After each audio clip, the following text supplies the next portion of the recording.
Айымы өрім-өрім бір қайыршы ауыл кезіп жүріп, үнемі жақсылық қылсаң өзіңе, жамандық қылсаң өзіңе деген сөзді қайталай беретін көрінеді.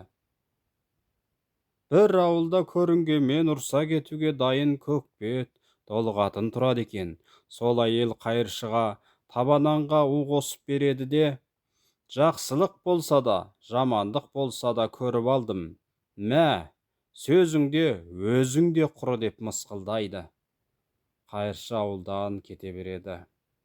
Ауылдан шыға бере қайыршы алыс жолдан арып шаршап келе жатқан керуенге кездесе кетеді. Керуенге ілесіп азып тозған егде кісімен жас жігіт қайыршыдан нан сұрайды. Қайыршы көкбет қатын берген нанды ұстатып жөніне кете береді. Аздан соң нан жеген қос жолаушы уланып жан тапсырады.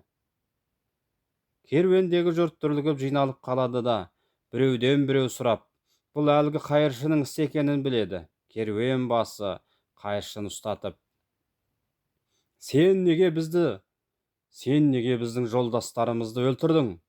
Деп ақырады.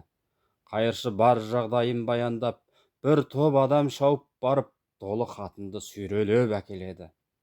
Қара, не істегеніңді қара басқыр, деп өлген жолаушыларды әйелге көрсеткенде, әйел шашын жұлып, бетін тырнап, айғайға басып жылай бастайды.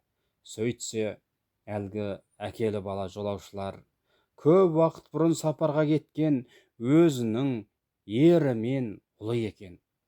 Енді ғана елі жеріне жете берем дегенде, өздерінің ең жақын адамдарының қолынан ажал құшыпты. Қайыршының айтқан сөзінің ақиқатына көзі жеткен көкбет қатын зар еңіреп қала беріпті. Қарапайым сөздің ақиқатына көз жеткізу үшін кейде қаншама қымбат құрбандық қажет болады десеңізші.